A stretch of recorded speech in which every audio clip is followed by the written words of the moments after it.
Recently আহাদ আর তিশাকে নিয়ে কিন্তু social মিডিয়াতে একটা পোস্ট শেয়ার হয়েছে। আর সেই পোস্টের মাধ্যমে জানা গেছে আহাদ তিশাদের যে আইডি ছিল সৈয়দ আব্দুল আহাদ আইডিটা, যেটা 180 দিনের জন্য ব্যান করা হয়েছিল, সেই আইডিটা নাকি এখন পুরোপুরি ব্যান করা হয়েছে। ঠিক এরকমই একটা নিউজ এখন সোশ্যাল মিডিয়াতে ছড়িয়ে পড়েছে। নিউজটা কতটা সত্য বা কতটা মিথ্যা সে সম্পর্কে এখন জানা যাবে আমরা সোশ্যাল মিডিয়ার সেই পোস্টটা পুরোপুরি পড়লে।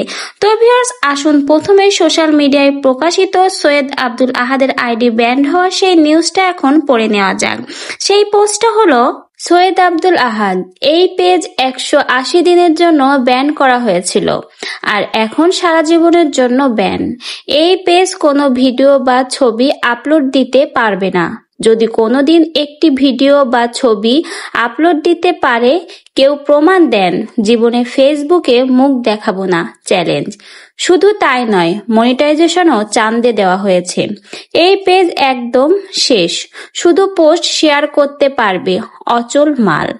একমাত্র রাস্তা নতুন পেজ খুলে বউ ব্যবসা করা। আমরা বলেছি ভিডিও করে দেশের কাছে মাপ চাইতে, যেন উল্টাপাল্টা ভিডিও না বানায়। এরপরে প্রমাণ সহ কিন্তু সৈয়দ আব্দুল আহাদের সেই আইডিটা দেখানো হয়েছে, যেখানে দেখা যাচ্ছে তাদের মনিটাইজেশন কিন্তু চলে গেছে। মানে অতি পাকনামি করলে যা হয়, শেষমেশ নিজেদের আইডিটাই হারাতে হলো সৈয়দ আব্দুল আহাদের, মানে তিশা আর আহাদের। মানে বেশি নাটক বায়োস্কোপ দেখাতে গেছিল, বেশি পাকনামো করে আজকে শেষমেশ তাদের আইডিটা তারা নিজেরাই খোয়ালো। মানে নিজেদের দোষে নিজেরাই পায়ে কুড়াল মারলো। বেশি ভিউ কামাতে গেছিল, ভেবেছিল সকলের কাছে আবার ভাইরাল হয়ে ফরিউতে আসবে।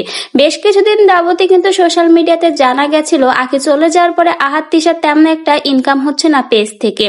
এজন্য কিন্তু তারা এই নতুন নাটকটা সাজিয়েছিল। কিন্তু নতুন নাটক সাজাতে যে নিজেদের পায়ে নিজেরাই এইভাবে কোড়াল মারবে, হয়তোবা তারা কখনোই বুঝতে পারেনি। না হলে তাদের এত ভালো একটা আইডি কিন্তু তারা নিজেদের দোষে এভাবে খুইয়ে ফেললো। এজন্য বলে বেশিবার বেরো না, ঝড়ে ভেঙে যাবে। আমাদের আহাদ আর তিশার অবস্থা হয়েছিল তাই। এনারা দুজন এত বেশি বাড়া বেড়েছিল আখে চলে যাওয়ার পরে সোশ্যাল মিডিয়াতে রীতিমতো একের পর এক যে এসে খোঁচাখুচি শুরু করেছিল, তার এই যে দেখুন কত বড় মূল্য দিতে হলো আজকে দুজনের।